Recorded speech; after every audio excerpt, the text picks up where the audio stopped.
अस्सलाम वालेकुम फ्रेंड। आज मैं आपको बताऊंगा ट्रांजिस्टर और डायोड ये कैसे जग करते हैं। ट्रांजिस्टरों की ये शेपें हैं, इससे बड़े ट्रांजिस्टर भी होते हैं और छोटे यानी कि एसएमडी भी होते हैं, लेकिन चेक करने का तरीका बिल्कुल सेम होता है। डायोड डायोड रेक्टिफायर हो या जिनर हो, कुछ भी हो, तो उसको भी चेक करने का तरीका सेम ही होता है, एक ही होता है। तो आइए मैं आपको बताता हूँ कि डायोड को कैसे चेक करते हैं। मल्टीमीटर ये आ गया जी डायोड पे। अभी आप देखें कि अभी हम ये प्राब हैं, ये प्राब को हम मेजरमेंट करते हैं। ये जो है डायोड की एक साइड पे एक धारी सी बनी हुई होती है। ये देखें, डायोड की एक धारी बनी हुई होती है एक साइड पे और एक साइड बिल्कुल ब्लैक होती है। ये कैथोड है, ये एनोड है। ठीक है जी। अब पॉजिटिव की जो पॉइंट है हम एनोड पे रखते हैं और कैथोड पे हम जब रखेंगे तो कोई रीडिंग नहीं आएगी। इसका मतलब है कि ये डायोड इस साइड से ठीक है। अब इसको हम उल्टा करेंगे, पॉजिटिव कैथोड पे रखेंगे और नेगेटिव इधर रखेंगे, तो ये हमारी 0.422 रीडिंग आ गई। ठीक है जी। एक साइड पे रीडिंग आनी चाहिए, दूसरी साइड पे रीडिंग नहीं आनी चाहिए। ये डायोड को चेक करने का तरीका है कि आप अगर एक ऐसे लगाएंगे, एक साइड पे रीडिंग आएगी, दूसरी साइड पे नहीं आएगी। अगर हम ये इधर रीडिंग आ रही है, ये देखिए, और दूसरी साइड पे रीडिंग नहीं आ रही, ये है डायोड। यानी कि एक तरफ ये करंट का जो बहाव है ये एक साइड पे जाता है, लेकिन ये वापस नहीं आने देता, इसलिए हमारी एक साइड पे रीडिंग आती है और दूसरे साइड पे नहीं आती। आगे जी आ गया ट्रांजिस्टर। ट्रांजिस्टर ट्रांजिस्टर ये 3 पॉइंट होते हैं। ये जो बड़ा ट्रांजिस्टर होता है इसकी ये इस साइड वाली बेस होती है, ये कलेक्टर होता है और ये एमिटर होता है। ये कलेक्टर और ये सेम दरमियान वाला ही होता है, ये दरमियान वाले पे होता है। ये कलेक्टर हो गया, बेस, कलेक्टर और एमिटर। जबकि छोटे ट्रांजिस्टर जो होते हैं उनका, इससे छोटे जितने भी होते हैं, उनकी बेस दाईं साइड पे होती है और बाईं साइड पे एमिटर, दरमियान में कलेक्टर। सिर्फ कलेक्टर दरमियान में ही रहता है, ये होता है। बाद छोटे जो होते हैं ट्रांजिस्टर, उनकी इस साइड पे भी बेस आ सकती है, इस साइड पे भी बेस आ सकती है। तो वो हमें कैसे पता चलेगा, आगे मैं आपको बताता हूँ। ट्रांजिस्टर 2 किस्म के होते हैं, एक पीएनपी और एक एनपीएन। ये हमारे पास ट्रांजिस्टर है D313, D313, ये देखें D313। इसकी ये बेस है, ये कलेक्टर है और ये एमिटर है। तो आओ अब हम इसको पढ़ते हैं। अभी हमने इसकी बेस पे रेड प्रॉब को रख दिया है। आगे देखते हैं कि इसके कलेक्टर पे 0.585। अब इधर भी इतनी रीडिंग आनी चाहिए। ठीक है जी। अब हम इसको उल्टा करके पढ़ते हैं कि कहीं ये शॉर्ट तो नहीं है। तो इधर रीडिंग बिल्कुल नहीं आनी चाहिए। ये हमने लगाई, कोई रीडिंग नहीं। अब इसके साथ लगाई तो भी कोई रीडिंग नहीं। आसान शब्दों में समझाता हूँ, आसान तरीके से। ये देखें, ये आप समझें कि ये एक ट्रांजिस्टर है और ये इसकी बेस है। ठीक है जी।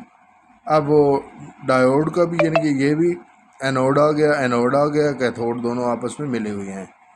एनपीएन पीएनपी में ये दोनों मिले ही होते हैं और ये ओपन होते हैं। यानी कि सिर्फ आपको समझाने के लिए, वरना बेस जो होती है वो इन दोनों को आपस में मिलाती है, एक स्विच होता है। जैसे एक टूटी होती है पानी की, इधर से पानी आता है तो ये दरमियान में वो हमारा हैंडल लगा हुआ होता है, उसको हम बंद कर देते हैं तो इधर से पानी नहीं आता। जब इधर से हम खोलते हैं उसको, यानी कि इधर करंट का बहाव देते हैं, तो फिर इधर से जो करंट आता है वो इधर ओपन हो जाता है। ठीक है जी। तो ये भी देखें, सेम इसी तरह ही काम करेगा। ये देखें, कोई नहीं पड़ा, ये भी बिल्कुल ज़ीरो है, ये भी ज़ीरो है। अब हम प्राबे चेंज करेंगे तो आपको समझ आ जाएगी। ये अब हम पढ़ते हैं, ये देखें, ये पढ़ने लग गया, ये पढ़ने लग गया। यानी कि सिर्फ आपको समझाने के लिए कि डायोड ट्रांजिस्टर भी इसी तरह ही काम करता है। तो इसकी जो बेस होती है वो हमारा सेंटर पॉइंट होता है चेक करने के लिए। उसको चेक करने के लिए अभी हम ये देखें, रीडिंग आई, ये भी रीडिंग आई, लेकिन हम जब उल्टा के लगाएंगे तो हमारी रीडिंग नहीं आएगी। ये रेड प्रॉब जो है वो हम बेस पे रख रहे हैं, रेड प्रॉब बेस पे, और ये देखें रीडिंग आनी शुरू हो गई। अब हम माइनस को रखेंगे बेस पे तो रीडिंग नहीं आएगी।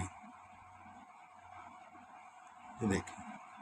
अब इसी तरह पीएनपी ट्रांजिस्टर जो होता है उसको हम अब रखेंगे तो रीडिंग नहीं आएगी, लेकिन हम माइनस इधर रखेंगे तो रीडिंग आनी चाहिए।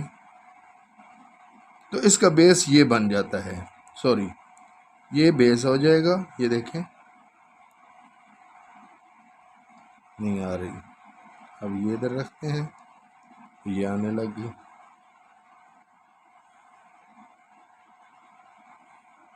बेस चेक करने के लिए हमें पता होना चाहिए। ये एंड वाले दो हम चेक करते हैं, ये देखें, ये चेक किए, नहीं आ रही रीडिंग, ये चेक किए, रीडिंग आ गई।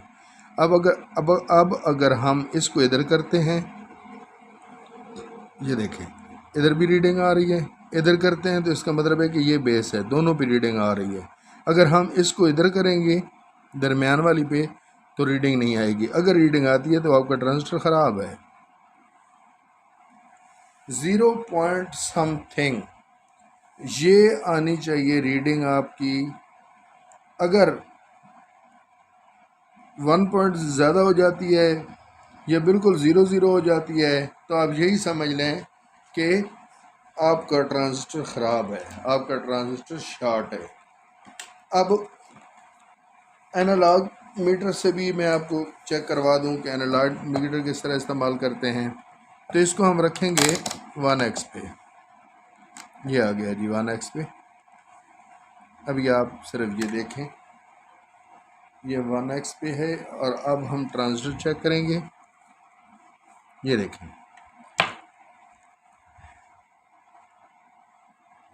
इधर अभी ये बेस है, इस पे हम रेड रख रहे हैं। डिजिटल की हम माइनस रखते हैं तो रीडिंग आती है। अभी हम एनालॉग है, एनालॉग की हम रेड रखेंगे और आगे रीडिंग चेक करेंगे तो नहीं आनी चाहिए, बिल्कुल सुई को हिलना ही नहीं चाहिए। ये देखिए मैंने ये लगाई है, नहीं हिली, ये लगाई है, नहीं हिली। ठीक है जी। ये बेस पे मैंने रेड रखी हुई है तो ये हिल रही है। अभी हम इसको लगाते हैं माइनस और इधर हम ये देखें रीडिंग आई, ये देखें रीडिंग आई, हाफ रीडिंग आ रही है। ठीक है जी। ये बेस है। कलेक्टर और इमीटर आपस में बिल्कुल 1% भी नहीं बोलने चाहिए। अगर वो हल्के से भी बोलते हैं तो आपका ये ट्रांजिस्टर वीक होगा, अगर बिल्कुल शॉर्ट बोल रहे हैं तो फिर आपका ट्रांजिस्टर ख़राब होगा। अगर बेस नहीं बोल रही, नहीं चल रहा मीटर, उस पर आप इधर ऐसे रखें या ऐसे रखें, मीटर बिल्कुल हिलता ही नहीं है, तो इसका मतलब है कि आपका ट्रांजिस्टर ओपन है। अगर सब में कंटिन्यूटी वाली सुई बिल्कुल एंड तक चली जाए ऐसे, ठीक है जी, तो आपका क्या होगा जनाब, आपका ट्रांजिस्टर ख़राब होगा, ट्रांजिस्टर शॉर्ट होगा। ठीक है जी, ये देखिए, ये बिल्कुल एंड तक नहीं जाएगी, लेकिन अगर शॉर्ट होगा तो ये देखें, ये मुकम्मल एंड पे चली जाएगी और आपकी लाइट भी बहुत ज़्यादा चलेगी। अगर लाइट आपके मीटर में नहीं भी है तो ये आधे तक या इतने तक जाना चाहिए, आगे नहीं जाना चाहिए। अगर आगे जाता है तो आपका ट्रांजिस्टर मीटर शॉर्ट है।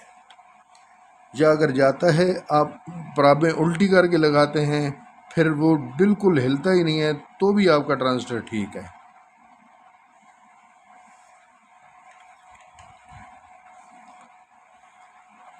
तो गाइज़, उम्मीद है कि आपको समझ आ गई होगी।